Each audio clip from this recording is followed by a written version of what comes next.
Assalamualaikum warahmatullahi wabarakatuh. Selamat malam semuanya teman-teman. Selamat datang kembali di channel kesayangan kita, channel Ilo Ekstrim. Dan semoga dimanapun teman-teman berada, teman-teman selalu dalam keadaan sehat walafiat, tanpa kekurangan satu apapun. Amin, amin ya robbal alamin. Pada kesempatan yang baik ini kita akan membawakan satu kisah dari penulis favorit kita semua, yaitu Mas Untung Prasetyo. Kisahnya seru banget, tapi sebelum kita masuk ke dalam kisahnya, kami ingin mengucapkan terima kasih kepada seluruh teman-teman yang sudah selalu setia mendukung channel kami, yang sudah selalu hadir di setiap harinya. Karena kehadiran teman-teman lah, kami selalu bersemangat berkarya di setiap harinya. Yuk, nggak pakai berlama-lama lagi, nggak pakai berbasa-basi lagi, langsung aja kita masuk ke dalam kisahnya. Mode horor on! Hampir menjadi tumbal di desa Cihujung.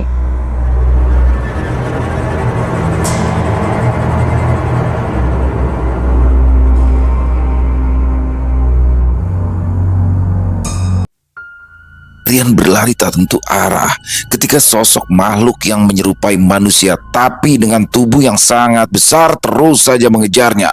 Nafasnya tak beraturan. Ketakutan yang sangat hebat datang menikam keberaniannya dan hanya menyisakan degup jantung yang berirama keras. Sejenak, Rian berpikir untuk membacakan ayat-ayat suci Al-Quran yang dihafalnya, tapi entah mengapa ia begitu sulit untuk mengingat semua doa dan ayat-ayat suci yang dihafalnya. Rasa sesak pun mulai menyerangnya. Ia merasa seperti sudah tidak ada lagi oksigen yang dapat dihirupnya ketika tangan besar itu mulai mencekik leher Rian. Pemuda yang sangat menyenangi hal-hal gaib itu meronta terus sebisanya dan berusaha untuk terus berteriak walau tak ada sedikit pun suara yang keluar dari mulutnya. Rian terbangun dari tidurnya dengan rasa senang. Walau ia masih merasa ketakutan yang sangat hebat, keringat membasahi kening dan juga tubuhnya, seolah Rian baru saja melakukan aktivitas berat. Rasa sakit di bagian leher pun masih dirasakannya, bahkan menjalar hingga ke bagian tengkuk. Mimpi yang baru saja Rian alami seolah nyata dan benar-benar nyata. Rian melihat jam dinding sudah menunjukkan pukul 5 sore. Dia pun langsung berpikir kalau mimpi buruk yang baru saja dialaminya itu terjadi karena Rian yang sengaja tidur setelah azan asar berkumandang. Wah, memang benar. Kalau sudah mau masuk waktu asar, kita nggak boleh tidur, gumamnya dalam hati sambil mengusap keringat dengan handuk yang ada di kamar. Karena merasa sangat penasaran dengan mimpi aneh yang baru saja dialaminya itu, Rian pun bergegas menuju ke rumah salah seorang temannya yang memiliki kemampuan untuk melihat hal-hal gaib di luar nalar manusia biasa. Setelah selesai menjalankan ibadah sholat maghribnya, Rian pun langsung bergegas menuju ke rumah Bima. Sesampainya di rumah Bima, Rian pun langsung menceritakan mimpi yang tadi sore dialaminya dan menanyakan apakah pertanda dari mimpi tersebut. Gimana Bim? Apa mimpi yang gue alami ada maknanya? Atau bagian dari sebuah pertanda mungkin? Tanya Rian sambil meraih gelas kopi yang ada di hadapan Bima. Ada ya? Jawab Bima dengan mimik wajah serius. Rian yang sempat kaget kala mendengar jawaban dari Bima harus menghela nafas dalam dan sedikit mengumpat ketika Bima berkata, ada artinya. Artinya gue harus bikin kopi 2 gelas lagi karena kopi gue udah lu embat ya. Celetuk Bima sambil tertawa dan berjalan menuju ke dapur. Kampret lu, gue nanya serius, jawaban lu malah membagongkan, balas Rian sambil menyalakan sebatang rokok dan menghisapnya dalam-dalam. Tidur di waktu asar sampai waktu maghrib itu memang gak boleh, dan gak bagus juga sih buat kesehatan, ucap Bima lagi sambil membawa 2 gelas kopi. Tapi mimpi gue aneh banget Bim, nyata banget, ya beneran realistis gitu, ujar Rian menjelaskan lagi. Coba nanti malam gue lihat lagi Dian. Emang gue juga ngerasa sih aura lu gelap banget sekarang. Ya kayak ada energi hitam yang lagi membayangi, balas Bima sambil memandangi Rian dengan seksama dan melihat bekas ruam yang berwarna kemerahan di bagian lehernya. Udah, kita ngopi aja dulu. nanti gue bantu buat ngilangin energi hitam itu. Pesan gue, sholat lu jangan sampai bolong ya. Lu juga gak boleh lengah. Dan ingat, jangan lagi tidur sore di waktu asar sampai menjelang maghrib. Kalau bisa malam juga lu tidur jangan di bawah jam 12 malam, ujar Bima menjelaskan. Oke bro, makasih ya, balas Rian yang kembali merasa tenang. Lu gak habis konten di tempat-tempat angker lagi kan? Tanya Bima penasaran. Gak Bim, gue kan selalu ngasih tahu lo. Dani, Robi juga kalau mau ke tempat-tempat yang angker, balas Rian dengan tegas. Setelah berbincang-bincang membahas ide-ide yang akan mereka tulis dan akan mereka buat dalam bentuk video, Rian pun berpamitan kepada Bima untuk pulang karena waktu sudah sangat larut malam. Sepulang dari rumah Bima, Rian pun dapat tertidur dengan pulas dan tidak mengalami mimpi yang menakutkan lagi. Pagi yang berselimutkan mendung tebal memaksa Rian untuk kembali merebahkan tubuhnya yang memang masih terasa sangat lelah dan terasa nyeri di beberapa bagian. Setelah mimpi buruk yang dialaminya dan hingga hari berganti, mimpi itu masih menyisakan banyak pertanyaan di dalam benak Rian. Sedikit memanjakan rasa malasnya, Rian pun sengaja menunda semua aktivitasnya. Dia berharap agar tubuhnya segera fit kembali untuk memulai banyak hal yang telah ia rencanakan. Apalagi suasana di pagi itu terasa sangat syahdu dengan gerimis yang mulai turun membasahi bumi. Alhasil, Rian pun memilih untuk kembali tidur dan ketika ia mulai memejamkan mata, terdengar suara dering handphone yang membuatnya langsung membuka mata dan kembali duduk sambil menatap layar ponselnya. Selamat pagi Mas Rian, terdengar suara yang tidak asing lagi di ujung telepon sana. Selamat pagi ibu bosku, balas Rian dengan nada suara yang dibuatnya berirama. Mas Rian, nanti kita meeting ya.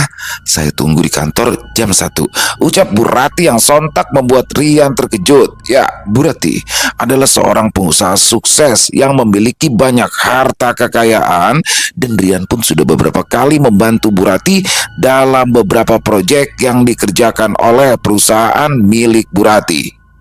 Setelah sholat zuhur, Rian pun lalu berangkat menuju ke kantor milik Bu Rati yang tidak lain adalah seorang pengusaha yang bergerak dalam bidang properti, pariwisata, dan juga entertainment. Gerimis yang turun sedari pagi serta rasa nyeri di beberapa bagian tubuhnya tak menghalangi langkah Rian bersama motor Matic hitam kesayangannya untuk segera sampai di tempat tujuan. Setelah beberapa lama bergumul dengan kemacetan jalan di ibu kota, Rian pun akhirnya sampai di sebuah kantor milik Bu Rati. Jadi begini Mas Rian, saya itu ingin membeli tanah di sebuah desa untuk nantinya dijadikan peternakan ayam. Selain itu saya juga mau membuat beberapa konten horor ya di desa itu. Jadi saya minta Mas Rian untuk menulis cerita-cerita misteri yang ada di desa itu. Dan nantinya juga saya akan mengirim beberapa kru serta talentnya ke sana. Setelah Mas Rian menyelesaikan tulisan Mas Rian, ujar Bu Rati menjelaskan maksud dan tujuannya memanggil Rian ke kantor. Lokasi desanya tidak jauh dengan pantai dan di sana juga memiliki banyak cerita misteri loh dan cerita-cerita legenda. Ibu Bu Rati kembali menjelaskan. Jadi saya akan berada di desa itu berapa lama ya Bu? Tanya Rian yang terus memperhatikan apa yang disampaikan Bu Rati dengan seksama sambil memegang ballpoint dan buku kecil di mejanya. Target kamu harus membuat naskah cerita untuk 3 tayangan video dalam 1 minggu. Nah, setelah kamu menyelesaikan naskah cerita itu, baru nanti semua tim akan menyusul, termasuk saya, balas Bu Rati lagi. Nah, nanti kamu berangkat ke desa itu sama Mas Surya ya, karena nanti Mas Surya yang akan melakukan survei untuk lokasi peternakan itu. Ibu Bu Rati sambil tersenyum dan menatap ke arah Rian. 2 hari kemudian, Rian dan Mas Surya berangkat menuju desa yang dimaksud. Tapi sebelum memulai perjalanan, ada sedikit rasa yang mengganjal di hatinya. Beberapa pertanyaan pun mulai muncul di benak mereka berdua saat itu.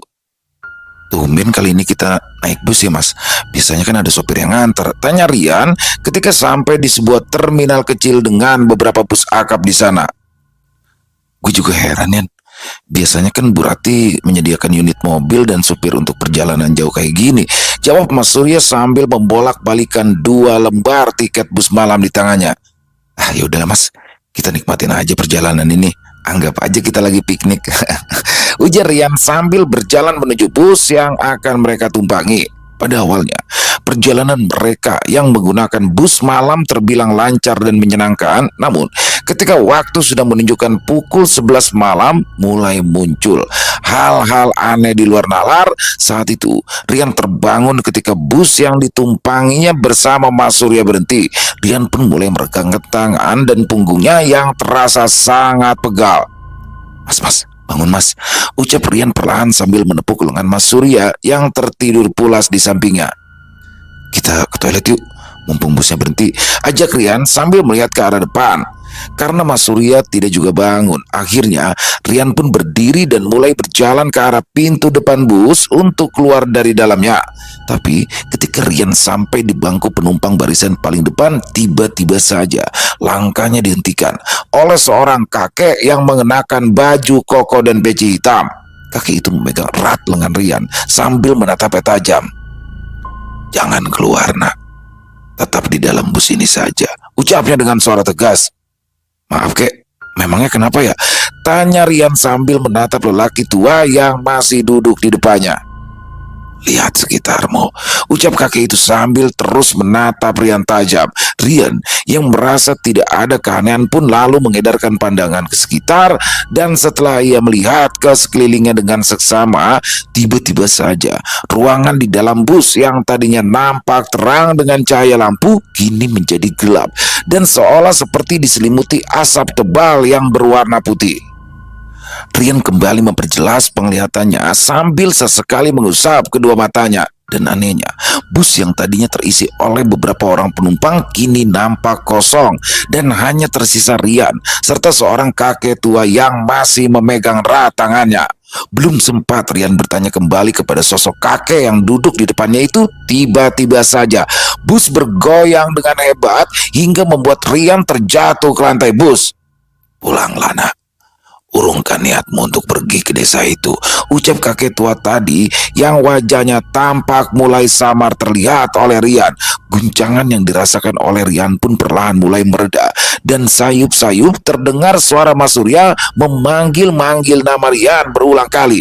Rian, bangun Rian, Rian, bangun, ujar Mas Surya yang terlihat kebingungan dan terus menggoyang-goyangkan tubuh Rian. Astagfirullah, gue mimpi rupanya, ujar Rian yang baru membuka kedua matanya. Bangun, ngapain lu tidur di lantai bus? Kotor Rian, ucap Mas Surya sambil tertawa kecil. Aneh banget Mas, aneh banget ini, balas Rian singkat yang langsung dipotong oleh Mas Surya. Ya lu yang anehan, masa iya tiduran di lantai bus? Tuh kayak gembel aja lu. Ejek Mas Surya sambil tertawa kecil. Kepala Rian yang masih terasa sakit membuatnya sulit untuk kembali tertidur dan menikmati perjalanan. Berbagai macam pertanyaan pun muncul di benaknya karena mimpi yang tadi dialami oleh Rian seolah-olah nyata, dan yang terus membuatnya gelisah adalah pesan dari kakek tua tadi yang meminta Rian untuk tidak melanjutkan perjalanan. Seketika Rian pun teringat akan apa yang dikatakan oleh Bima beberapa hari yang lalu. Bima berjanji akan membantu menghilangkan energi negatif yang katanya sedang menyelimuti Rian. Setelah mengingat kembali apa yang telah disampaikan oleh Bima, Rian pun berniat akan menghubungi sahabat baiknya itu ketika tiba di tujuan nanti. Sekitar pukul 5 pagi, bus yang mereka tumpangi akhirnya sampai di terminal tujuan. Rian yang sudah tidak tahan ingin segera menikmati asap dari sebatang rokok bergegas keluar dari dalam bus. Tidak lama kemudian, seorang lelaki berperawakan tegap menghampiri Rian dan Mas Surya yang duduk di bangku tunggu sambil menikmati segelas kopi hitam yang masih mengepulkan asap. Sampean berdua ini yang mau ke desa si Ujung ya Mas? Tanya pria yang bernama Pak Jono itu. Iya betul Pak, jawab Rian dan juga Mas Surya berdua serentak. Monggo, langsung naik saja ke minibus yang warna hijau itu Mas, balas Pak Jono dengan senyum yang ramah. Ini pelayanan prioritas dari PO bus kami Mas, jadi nanti masnya saya akan antar sampai ke dekat desa tujuan mas-masnya, ujar Pak Jono menjelaskan sambil fokus mengemudikan kendaraannya. Sampean berdua ini ada keperluan apa? Datang ke desa Ciujung, tanya Pak Jono sedikit menyelidik. Wah, Ada sedikit pekerjaan, Pak, jawab Rian sambil melihat pemandangan bukit-bukit gersang yang ada di sekeliling. Loh, pekerjaannya opo, Mas? Tanya Pak Jono yang makin penasaran. Bos saya itu pengen beli tanah untuk kemudian dijadikan peternakan ayam di desa itu, Pak. Nah, kalau teman saya ini, dia itu penulis cerita misteri, Pak. Dia mau membuat naskah cerita tentang desa itu, Pak. Jawab Mas Surya menjelaskan. Wah, kalau mau menulis tentang kisah misteri, sangat cocok sekali di desa itu. Tapi pesan saya, hati-hati Mas di desa itu. Desa Ciujung itu terkenal wingit dan menyeramkan, ujar Pak Jono dengan mimik wajah terlihat tegang. Setelah 2 jam perjalanan, Rian dan Mas Surya pun tiba di pertigaan jalan menuju ke desa Cihujung sambil membantu menurunkan barang-barang mereka. Pak Jono pun kembali berpesan kepada Rian untuk tetap berhati-hati dan memberikan kartu namanya yang terisi nomor ponsel pribadi beliau. Mobil saya cuma bisa sampai di sini aja, Mas, karena jalan menuju Cihujung itu hanya bisa dilalui motor roda 2 saja, ucap Pak Jono dengan mimik wajah agak sedikit panik. Ya nggak apa-apa, Pak, kami sudah ada yang jemput juga kok, Pak, makasih ya, ucap Rian sambil memberikan sedikit uang tip untuk Pak Jono. Pokoknya sampean jangan ragu untuk menghubungi saya kalau memang ada keperluan yang mendesak ya, Mas, ucapnya dari balik kemudi minibus yang perlahan mulai meninggalkan Rian dan juga Mas Surya. Kok Pak Jono kayak orang ketakutan gitu ya, Yan? Tanya Mas Surya membuka percakapan. Iya Mas ya, kayaknya beliau tahu dan dengan banyaknya misteri yang ada di desa ini, jawab Rian sambil melihat pemandangan di sekitaran yang tampak begitu gersang. Setelah mobil yang dikendarai Pak Jono pergi meninggalkan Rian dan Mas Surya, mereka berdua pun lalu duduk di depan bangunan yang nampak seperti pos ronda dengan sebagian atap yang masih tersisa dan sampah daun kering yang berserakan di dalamnya. Semilir angin di pagi hari dengan mendung yang menyelimuti daerah itu membuat Rian merasakan sensasi yang berbeda. Mas Surya yang sedari awal sudah terlihat gelisah pun kini mulai berkeluh kesah. Lama banget nih orang, udah hampir 1 jam gak datang-datang, gerutu Mas Surya. Mana merinding lagi ya ibunya. Rian yang mendengar Mas Surya terus berkeluh kesah pun hanya bisa tersenyum sambil terus mengepulkan asap tembakau rokok putih kesukaannya. Rian yang memang sudah terbiasa dengan tempat-tempat wingit setelah ia dan teman-temannya membebaskan sosok Nunik yang sukmanya terkurung di rumah pondokan beberapa waktu lalu, malah mendapatkan banyak ide tentang apa yang akan dituangkannya ke dalam naskah cerita yang diminta oleh Bu Rati. Setelah beberapa saat Rian dan Mas Surya hanyut dalam pikiran masing-masing, tiba-tiba saja Rian melihat seseorang yang berjalan menuju ke dalam desa Cihujung. Ketika jaraknya semakin dekat dengan tempat mereka berdua berada, orang itu menatap Rian dan Mas Surya dengan tatapan mata tajam. Rian yang merasakan ancaman dari seseorang yang mungkin warga asli daerah itu pun lalu melemparkan senyum sambil menganggukkan kepala. Pada awalnya, Rian ingin menyapa dan menghampiri orang itu, tapi ia mengurungkan niatnya setelah melihat wajah Mas Surya yang nampak ketakutan. Rian, ngerasa ada yang aneh gak sih di sini? Tanya Mas Surya sambil berbisik ke arah Rian. Iya Mas, aneh banget. Hawanya juga kayak serem gitu, padahal kita kan belum masuk ke dalam desa, jawab Rian yang juga merasakan hal yang sama. Tidak lama kemudian, datanglah 2 orang ke arah Rian dan juga Mas Surya, dan ternyata orang itu adalah Pak Toto yang datang bersama seorang temannya menggunakan 2 sepeda motor untuk menjemput mereka berdua. Sekitar 10 menit mereka meninggalkan pos ronda yang berada di luar desa tadi. Rian kembali melihat seseorang yang sedang berjalan menuruni bukit yang berada di sebelah kirinya. Sekilas Rian seperti pernah bertemu dengan orang itu, tapi Rian lupa kapan dan di mana ia bertemu dengannya. Dan entah mengapa, tiba-tiba saja Rian teringat mimpi yang dialaminya semalam, dan barulah ia menyadari jika orang yang dilihatnya itu adalah orang yang ditemuinya di dalam mimpi semalam ketika Rian berada di dalam bus itu.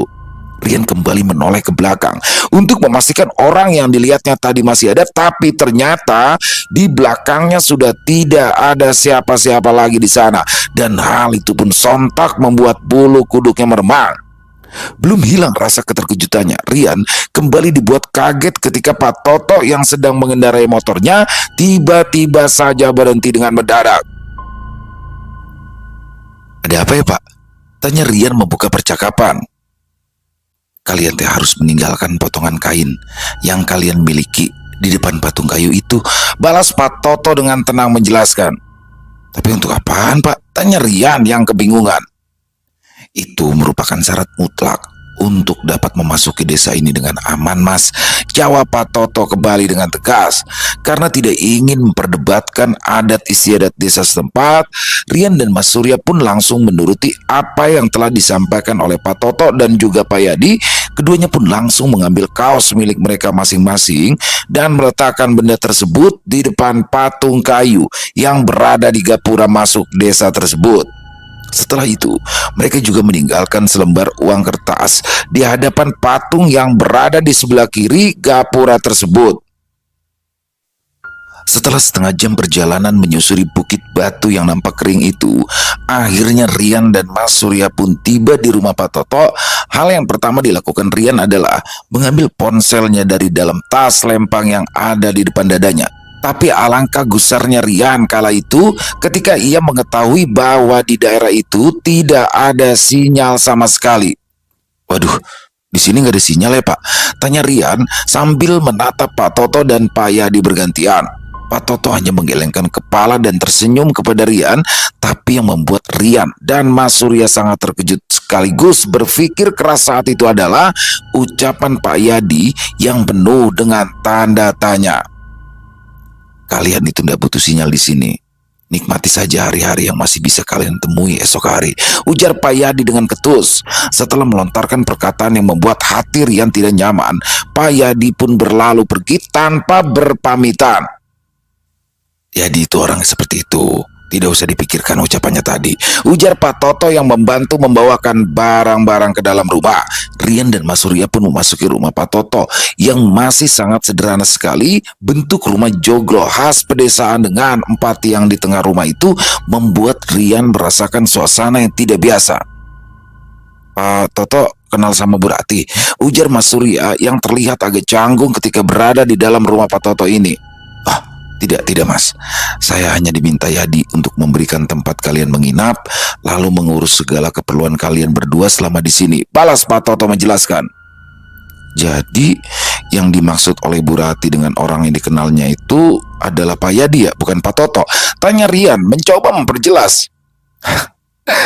"Saya ini hanya orang dusun biasa, Mas. Gak pernah pergi ke kota, jadi ya tidak punya kenalan orang kota," balas Pak Toto menjelaskan sambil tersenyum. Malam pun tiba. Kini Rian, Mas Surya, Pak Toto dan 2 anak laki-laki Pak Toto yang usianya masih remaja sedang duduk bersama menikmati makan malam yang sudah dihidangkan oleh istri Pak Toto dan anak perempuannya yang bernama Sari. Sambil berbincang santai, Rian pun mulai bertanya kepada Pak Toto tentang tempat-tempat yang dianggap angker oleh warga sekitar. Tapi sepertinya Mas Surya terlihat tidak senang kalau harus membicarakan perihal pekerjaan saat itu. Padahal Mas Surya juga sudah seharusnya mulai mencari informasi terkait pekerjaan yang sudah menjadi tanggung jawabnya. Tapi Rian tak mau ambil pusing. Mungkin waktunya memang kurang tepat untuk membicarakannya malam ini. Selesai makan malam bersama, Rian yang berniat untuk keluar dan menikmati sunyinya malam di depan pekarangan rumah milik Pak Toto harus mengurungkan niatnya karena dilarang oleh Pak Toto. "Di dalam saja, Mas. Jangan keluar rumah untuk malam ini," cegah Pak Toto sambil menganggukkan kepalanya seperti memberikan isyarat tertentu. "Biarin aja, Pak. Si Rian memang suka sekali dengan kesunyian malam," ucap Mas Surya sambil tertawa. "Sudah, duduk di sini saja. Ibu sedang membuatkan kopi," ucap Pak Toto lagi. Mas Surya yang sudah mulai mengantuk pun kini mulai merebahkan tubuhnya di dalam kamar yang sudah disediakan oleh keluarga Pak Toto. Rasa resah dan gelisah yang dialami Rian pun perlahan mulai menghilang membaik karena keramah tamahan dari keluarga di rumah Pak Toto. Indra dan Wanto, kedua anak laki-laki dari Pak Toto, sangat menyenangkan. Mereka banyak bertanya tentang hal-hal yang belum mereka ketahui dan mulai mengungkapkan harapan dan cita-cita mereka. "Mas Rian, kalau di kota sana Jam segini masih ramai ya mas? Tanya Bagas dengan wajah polosnya. Wah, di kota itu tidak pernah sepi Indra, ramai dan bising. Ya, sumpah, jawab Rian yang disambut oleh gelak tawa dari mereka. Enakan di sini Indra, suasananya tenang, adem, damai. Ucap Rian menambahkan, akan tetapi baru saja Rian, Indra dan Wanto berbincang-bincang hangat tentang desa tempat tinggal mereka, tiba-tiba saja suasana hangat pun berubah ketika dari kejauhan terdengar suara seperti burung gagak yang bersaut-sautan. Bagus dan Bagas pun berdiri, berjalan memasuki kamar mereka tanpa berpamitan pada Rian. Sementara itu Pak Toto memberikan isyarat dengan jari telunjuk di depan bibir kepada Rian yang memintanya untuk diam dan tidak bergerak. Lama, Rian dan Pak Toto duduk terdiam di kursi kayu dengan sandaran lengan yang berbentuk oval. Pak Toto pun kembali memberikan isyarat seperti tadi ketika suara burung gagak kembali terdengar dengan suara yang sangat jelas. Setelah suara dari burung-burung gagak itu pergi, Pak Toto pun lalu berjalan ke arah tiang rumah joglo miliknya itu, dan setelah sampai di salah satu tiang rumah tersebut, Pak Toto langsung menekan saklar lampu untuk memadamkan cahaya lampu yang berwarna kuning dan sangat redup itu. Masuk ke kamar mas, jangan bersuara dan jangan melakukan aktivitas apapun. Kalau bisa sampean langsung tidur aja, bisik Pak Toto sambil memegang pundak Rian. Tanpa pikir panjang, Rian yang memang sudah merasa mulai ketakutan pun langsung berjalan menuju kamar tempat di mana Mas Surya tertidur saat itu. Dan tidak butuh waktu lama, Rian terlelap dalam tidurnya. Entah bagaimana awal mulanya, tiba-tiba saja Rian sudah berdiri di bawah pohon besar dengan tubuh terikat kain panjang berwarna merah tepat di hadapannya. Saat itu tersaji banyak sekali makanan dan buah-buahan segar serta kendi-kendi yang sepertinya tempat minuman serta beberapa gelas yang terbuat dari tanah. Rian mengedarkan pandangan dan ia melihat dari kejauhan sosok menyeramkan dengan tubuh besar yang hitam legam dan memiliki daun telinga yang sangat lebar perlahan berjalan menuju ke arahnya. Makhluk menyeramkan dengan taring panjang dan rambut gimbalnya itu menyeringai ke arah Rian dengan tatapan tajam. Air liurnya membasahi bagian tubuhnya hingga tercium bau yang sangat busuk. Rian pun mulai berusaha melepaskan diri dari kain yang makin erat mengikat tubuhnya. Dan samar-samar terdengar suara yang Rian sendiri tak tahu dari mana arahnya. Bangun nak, bangun. Belum waktunya kau mati. Masih ada kewajiban yang harus kau laksanakan. Ucap suara yang menggema hebat dan menghadirkan angin yang bertiup sangat kencang hingga menghamburkan sajian-sajian yang ada di depannya. Seketika itu juga Rian pun terbangun dari tidur dengan keringat yang membasahi kaos oblong yang dikenakannya serta rasa sakit yang kembali dirasakan di beberapa bagian tubuhnya. Rian sangat bersyukur karena apa yang dirasakannya tadi hanyalah sebuah mimpi yang sangat nyata hingga menyisakan rasa sakit di bagian yang tadi seperti terikat kain berwarna merah itu. Dari arah luar kamar yang ditempatinya itu, Rian melihat bayangan seseorang yang nampak mondar-mandir di depan kamar. Rian memberanikan diri untuk mengintip dari balik dinding kayu yang sudah banyak terdapat lubang di sana, dan Rian melihat Pak Toto yang tampak sedang merasa kebingungan di luar kamarnya. Rian pun kembali ke tempat tidurnya. Ia berniat untuk membangunkan Mas Surya, akan tetapi dia urungkan niatnya karena takut akan menimbulkan suara dan membuat gaduh di malam yang benar-benar sunyi itu. Karena masih merasa penasaran dengan apa yang sedang dilakukan oleh Pak Toto, Rian pun lalu keluar dari dalam kamarnya dengan perlahan. Ia mencoba menghampiri Pak Toto yang terlihat sedang cemas memikirkan sesuatu dan berusaha mencari tahu apa yang sebenarnya terjadi saat itu. Tidak lupa, Rian juga membawa buku serta pulpen yang memang selalu dibawanya untuk mencatat hal-hal kecil yang dapat dijadikan ide pada tulisannya dan untuk mencatat keperluan pekerjaan.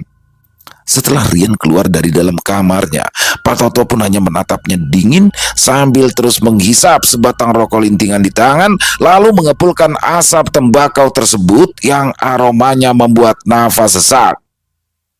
Bapak seperti sedang memikirkan sesuatu, tanya Rian berbisik ke arah Pak Toto. Besok biar Wanto yang mengantarkan sampean ke ladang milik keluarga kami Di balik bukit sebelah utara rumah ini, Mas. Bawa semua barang-barang sampean ke ladang kami. Balas Pak Toto yang membuat Rian merasa kebingungan dan terus menatap Pak Toto dengan seksama. Sekarang kembalilah ke kamarmu. Saya tidak ingin terjadi sesuatu di sini malam ini. Ibu Pak Toto lagi menambahkan, malam itu terasa begitu panjang. Selasa pagi tak kunjung datang. Di luar sana suara burung gagak masih sesekali terdengar dan membuat suasana terasa mencekam bagi Rian yang juga tidak kunjung tertidur malam itu. Yan, bangun Yan. Terdengar suara Mas Surya membangunkan Rian yang baru saja memejamkan mata. Gue udah dijemput sama Pak Yadi.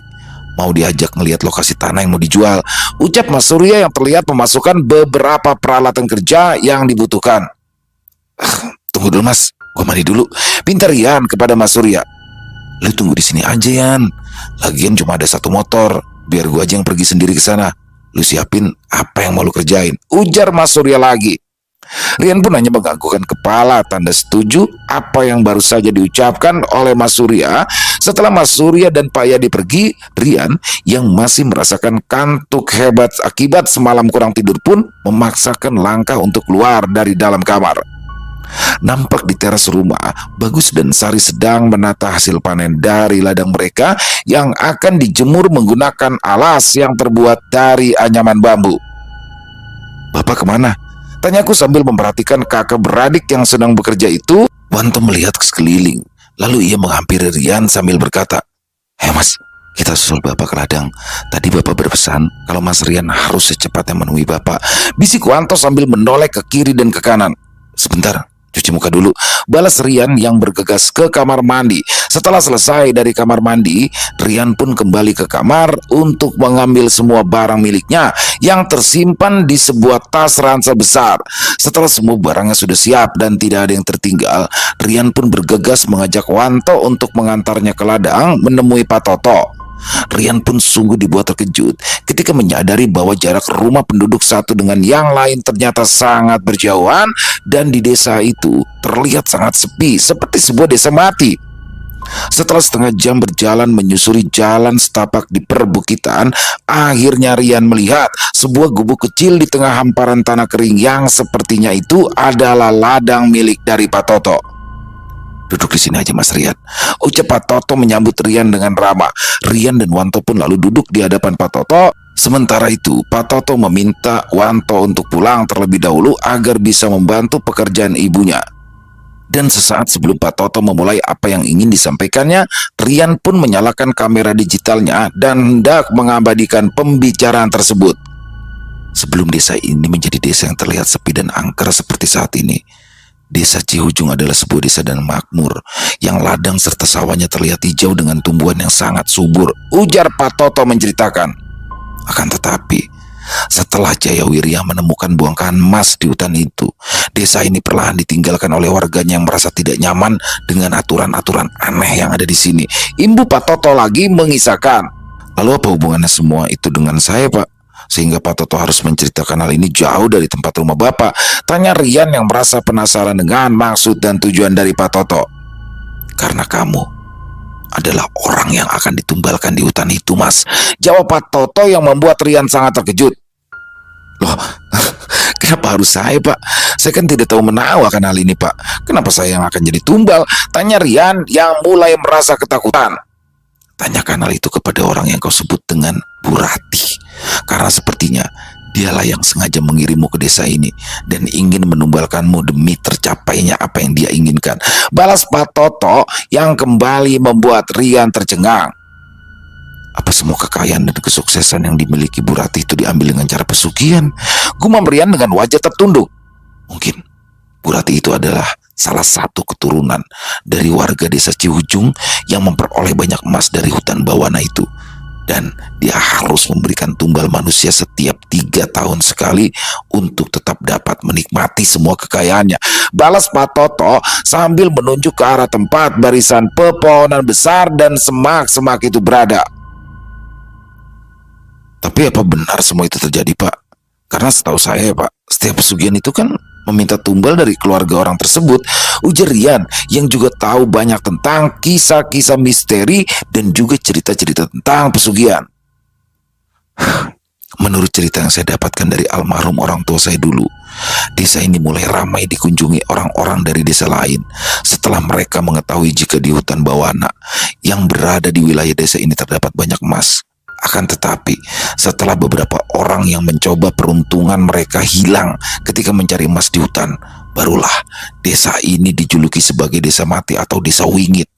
Dan karena kepala desa yang bernama Pak Juri tidak mau jika desanya terus didatangi orang-orang dari desa luar dan juga orang-orang dari pemerintah kota setempat, maka dia meminta kepada Pak Jarwis untuk menjadikan desa ini desa wingit dengan memasang banyak penjaga gaib di sekitaran desa ini. Ujar Pak Toto menjelaskan. Selain itu, ketika Pak Jarwis memegang kuasa penuh di desa ini, dia mulai membuka jalan bagi siapapun yang mau mendapatkan kekayaan dengan mudah, yaitu dengan syarat tumbal nyawa seorang manusia. Imbu Pak Toto lagi. Apa berarti saya dan Mas Surya juga orang yang akan menjadi tumbal? Tanya Rian dengan tegas. Tidak Mas, Mas Surya tidak termasuk. Sepertinya hanya Mas Rian utamalah yang sudah diikat menjadi tumbal, jawab Pak Toto menjelaskan. Mendengar Pak Toto menyebut nama aslinya dengan tepat, Rian pun terperanjat.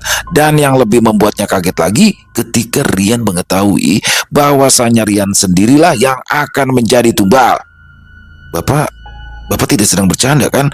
Tanya Rian yang kini agak gugup dengan tubuh sedikit bergetar. Pak Toto lalu melanjutkan cerita tentang desa Cihujung yang kini menjadi desa wingit dan angker. Orang yang akan dijadikan tumbal di desa ini sebelumnya sudah diikat terlebih dahulu. Biasanya orang itu akan menemukan keanehan-keanehan dalam hidupnya, seperti mengalami mimpi aneh berkepanjangan yang mana mimpi itu seolah-olah nyata terjadi. Ujar Pak Toto lagi. Lalu apa yang harus saya lakukan ya Pak? Jika saya bisa pergi dari tempat ini, ya saya akan segera pergi, ujar Rian yang mulai diselimuti rasa takut. Tolong Pak, tunjukkan kepada saya jalan untuk keluar dari desa ini Pak, pinta Rian penuh harap kepada Pak Toto. Calon tumbal yang sudah terikat dan sudah sampai di desa ini tidak dapat pergi sebelum ada penggantinya, jawab Pak Toto. Jika kamu nekat untuk pergi, maka sebelum kamu sampai di perbatasan desa, makhluk-makhluk gaib yang menjaga desa inilah yang akan membunuhmu, jelas Pak Toto lagi. Lalu, apa sekarang saya harus pasrah dengan apa yang terjadi kepada saya Pak? Tanya Rian penuh rasa takut.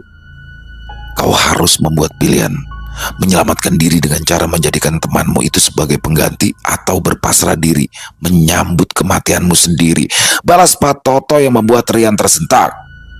Sudah berapa kali Mas Surya datang ke desa ini Pak? Tanya Rian yang merasa sangat penasaran.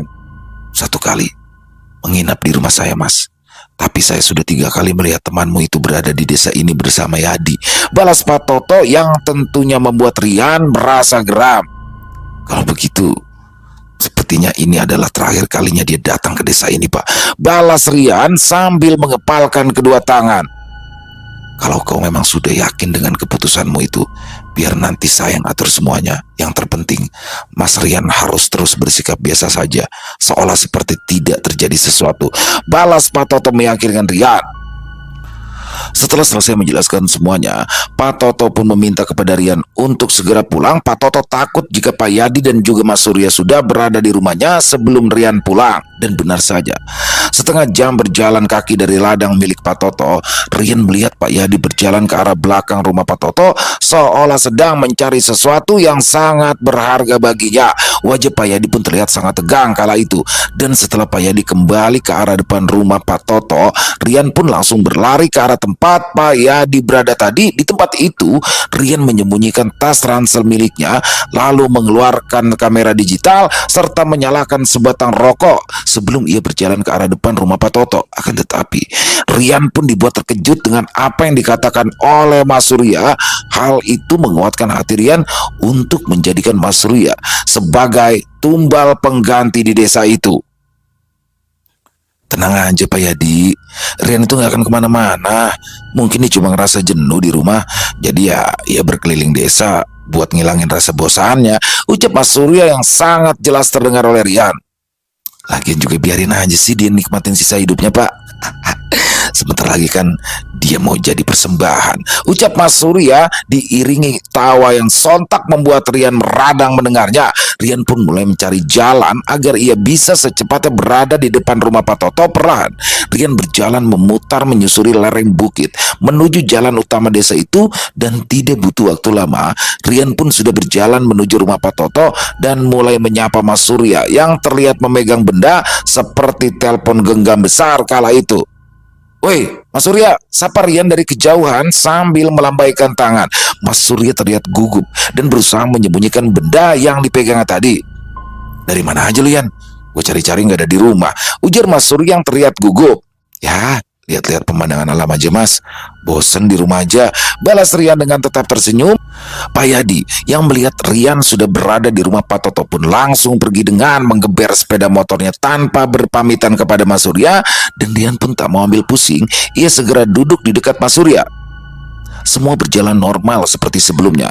Walaupun Rian telah mengetahui niat busuk dari Bu Rati yang juga telah membayar mahal Mas Surya untuk membawanya ke desa itu, tapi Rian tetap terlihat tenang. Rian yang telah mempercayai Pak Toto itu sangat berharap Pak Toto dapat membantunya untuk keluar dari permasalahan yang sedang mengancam nyawanya itu. Malam itu, istri dari Pak Toto yang dibantu oleh putrinya serta kedua anak laki-lakinya pun mulai menghidangkan makan malam dengan menu sederhana. Nasi goreng dengan aroma lezat pun membuat Mas Rian segera memenuhi piring yang ada di hadapannya. Tanpa ragu, Mas Surya pun menyantap nasi goreng yang masih mengepulkan asap itu dengan telur dadar serta lalapan yang telah tersedia. Sementara itu, Pak Toto yang membawa 2 piring nasi dari area dapur pun langsung memberikan salah satu piring berisikan nasi goreng itu kepada Rian sambil memberikan kode ke arahnya. Entah karena sedang lapar atau karena merasa sangat menikmati hidangan makan malam itu, Mas Surya pun terlihat terus melahap makanan yang ada di hadapannya. Tidak lama berselang, tubuh Mas Surya pun tiba-tiba saja ambruk lalu tak sadarkan diri. Seperti sudah mengetahui apa yang akan terjadi, Pak Toto pun meminta kepada Rian untuk membantunya menggotong tubuh Mas Surya ke sebuah dipan yang ada di ruang tamu rumahnya. Istri dan ketiga anak Pak Toto pun tampak biasa-biasa saja dengan hal itu. Mereka langsung membawa sisa nasi yang ada di piring tempat Mas Surya makan serta sebuah wadah yang masih tersisa banyak nasi goreng hangat itu ke dapur lalu membuangnya. "Kenapa dia bisa langsung pingsan, Pak?" tanya Rian penasaran. "Nasi goreng yang dimakannya sudah Bapak campur dengan buah kecubung, jadi dia akan kehilangan kesadaran selama beberapa hari ke depan," balas Pak Toto dengan tenang. "Malam nanti Yadi dan orang-orangnya akan datang menjemput, jadi ada yang harus kau lakukan agar kau selamat dari malapetaka," balas Pak Toto menjelaskan. Sebelum melakukan aksinya, Pak Toto pun memberitahu sebuah tempat yang sangat aman di rumah itu, dan tempat yang berada di bawah tanah itu ternyata sudah disiapkan oleh Pak Toto dan keluarganya untuk mengantisipasi masalah buruk yang akan datang menimpa keluarganya. "Bersembunyilah di tempat ini ketika Yadi dan orang-orangnya datang," ujar Pak Toto sambil memberitahu cara untuk keluar dan masuk ke tempat persembunyian itu. Setelah mengetahui rencana yang akan dilakukan oleh Pak Toto malam itu, Rian pun langsung kembali ke ruang tamu rumah tersebut, dan betapa terkejutnya Rian ketika dia melihat istri Pak Toto dan ketiga anaknya yang sudah mempersiapkan diri dengan tubuh yang terikat di kursi kayu rumah itu. Istri Pak Toto duduk di sebelah Sari dengan kedua tangan terikat, sementara itu Wanto terlihat masih mengikat kedua tangan adiknya. "Hanya ini yang bisa kami lakukan, Mas. Kami akan mengarang cerita ketika Yadi dan orang-orangnya datang nanti. Sekarang, ayo kita ikat tubuh temanmu itu," ujar Pak Toto menjelaskan. Sungguh sebuah hal yang luar biasa yang telah dilakukan oleh Pak Toto dan keluarganya. Mereka rela bersandiwara hanya demi menyelamatkan nyawa Rian yang notabene baru dikenalnya selama 2 hari belakangan itu. Setelah mengikat tubuh Mas Surya, Pak Toto pun lalu membuat rumahnya berantakan. Dia tidak ingin Pak Yadi curiga dengan apa yang terjadi malam itu. Beberapa kursi pun sengaja dihancurkan dan beberapa gelas sengaja dipecahkan untuk membuat seolah-olah sudah terjadi keributan besar di rumah itu. Selesai mengacak-ngacak rumahnya, Pak Toto pun lalu meminta Rian untuk mengikat tubuhnya dan menyumpal mulut Pak Toto serta istri dan ketiga anaknya dengan kain yang sudah dipersiapkan oleh istri Pak Toto sebelumnya. Dan setelah semua selesai dengan apa yang harus dilakukannya itu, Rian pun langsung membawa barang-barang miliknya ke tempat persembunyian yang tadi telah ditunjukkan oleh Pak Toto. Sekitar 1,5 jam berlalu, terdengar suara ketukan pintu rumah yang memang sengaja tidak tertutup dengan rapat. Karena tidak kunjung mendapat balasan dari dalam, Pak Yadi pun langsung masuk begitu saja bersama keempat anak buahnya. Dan betapa terkejutnya Pak Yadi ketika ia melihat rumah temannya itu sudah dalam keadaan yang berantakan. Pak Yadi dibuat kaget juga dengan terikatnya tubuh Pak Toto dan keluarganya saat itu. "Kamu nggak apa-apa, Tok?" tanya Pak Yadi yang merasa khawatir dengan apa yang dilihatnya. "Aku nggak apa-apa, Mas. Tapi bocah sialan itu berhasil pergi setelah ia mengamuk di rumah ini," ujar Pak Toto menjelaskan. "Kenapa dia bisa melakukan hal ini, Tok?" tanya Pak Yadi sambil memeriksa tubuh Mas Surya. "Awalnya mereka terlibat cekcok biasa, tapi setelah pemuda yang terbaring lemah itu mengatakan tentang sebuah persembahan, anak itu lalu mengamuk dan memukul Surya beberapa kali di bagian perut hingga dia tidak sadarkan diri. Setelah itu dia meraih tubuh Sari dan mengancam akan membunuhnya. Lalu dia meminta Indra dan Wanto untuk mengikat tubuh kami secara bergantian. Setelah dapat mengikat tubuh Indra dan Sari, pemuda itu langsung pergi begitu saja," ujar Pak Toto dengan wajah yang terlihat sangat bersungguh-sungguh. "Persembahan harus dilakukan malam ini dan kita tidak memiliki waktu lagi untuk mencari anak itu," balas Pak Yadi yang terlihat sangat geram. "Lalu apa yang harus kita lakukan?" tanya Pak Toto dengan wajah serius. "Tidak ada rotan akar menjadi. Biarlah orang ini yang akan menggantikan bocah itu," balas Pak Yadi yang langsung meminta keempat anak buahnya untuk membawa tubuh lemas dari Mas Surya. "Kau urus dulu saja keluargamu, Tok. Biar aku yang selesaikan pekerjaan ini," imbu Pak Yadi yang langsung menyusul keempat anak buahnya itu. Setelah memastikan keadaan aman, Pak Toto pun menghampiri Rian di tempat persembunyiannya. Beliau meminta kepada Rian untuk segera pergi dari rumahnya sebelum Pak Yadi dan anak buahnya menyelesaikan ritual persembahan yang dilakukan di perbatasan desa Cihujung dengan hutan Bawana. Setelah berpamitan kepada istri Pak Toto, Sari, Indra, dan Wanto, Rian pun bergegas menyusul Pak Toto yang sudah bersiap di atas sepeda motornya. Pada awalnya, Rian merasa takut jika ada makhluk gaib yang konon katanya menjaga desa tersebut akan mengejarnya. Tapi saat Pak Toto meyakinkan Rian jika di saat-saat persembahan atau penumbalan dilaksanakan, maka seluruh makhluk gaib yang ada di desa itu akan berkumpul di perbatasan hutan, hingga membuat mereka aman untuk sementara waktu. Setelah keluar dari gapura besar yang menjadi satu-satunya jalan masuk ke desa Cihujung, Pak Toto pun langsung menyalami Rian dan meminta Rian untuk terus saja berjalan ke arah barat. Dia akan mendapatkan sinyal telepon. Setelah berjalan menanjak dan melewati bukit yang ada di ujung barat, seolah tidak ingin larut dalam kesedihannya, Pak Toto pun langsung berpamitan untuk pulang. Sementara itu, Rian mulai berlari ke arah barat demi mencari tempat yang aman. Dan benar apa yang telah disampaikan oleh Pak Toto tadi. Setelah dia sampai di atas jalan menanjak, telepon genggamnya bergetar dan beberapa kali berbunyi. Dan di saat itulah ia lalu menghubungi Pak Jono dan meminta beliau untuk menjemputnya. Setelah menunggu selama beberapa jam di tempat yang aman, Rian pun berhasil kembali bertemu dengan Pak Jono yang dengan sangat berani menjemputnya seorang diri dengan hanya mengendarai sepeda motor Suzuki Smash berwarna merah hitam miliknya. Tanpa berbasa-basi, Pak Jono pun langsung membawa Rian ke rumahnya sebelum beliau membawa Rian ke terminal tempatnya bertemu dengan Rian dan juga Mas Surya beberapa hari yang lalu.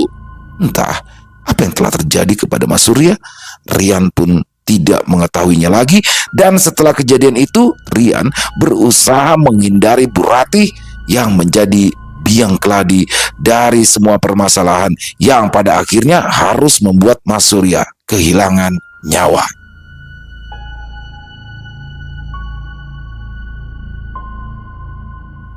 Selesai. Wow, luar biasa kisah dari Mas Untung Prasetyo. Selalu menarik, misterinya dapat, horornya dapat, dan jadi ini kisah Jaya Wirya ya. Teman-teman yang mungkin baru bergabung bisa mengikuti kisah Jaya Wirya. Nanti kita buatkan playlist juga.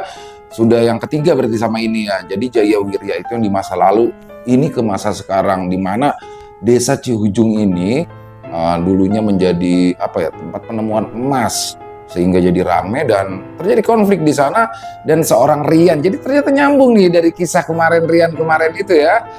Rian ini nyambung ke sini Jadi kisah Rian kemarin yang misteri rumah pondokan itu ya, rumah pondokan nyambung ke Jayawiri ya teman-teman. Luar biasa sekali, seorang penulis cerita horor yang mana ditugaskan ke sana untuk mengulik tentang misteri itu ternyata ingin ditumbalkan oleh Bu Ratih, yang mana ternyata yang bawa dia deh Mas Samsulnya itu yang kena, akhirnya ditumbal penggantinya dia, Riana selamat. Semakin menarik, semoga ada kelanjutannya dan saya yakin sih ada kelanjutannya. Jadi sebenarnya motivasi Bu Ratih apa? Apakah benar Bu Ratih melakukan ritual di desa Ciujung yang harus menyediakan tumbal dan Rian memang yang sudah ditunjuk sebagai tumbalnya?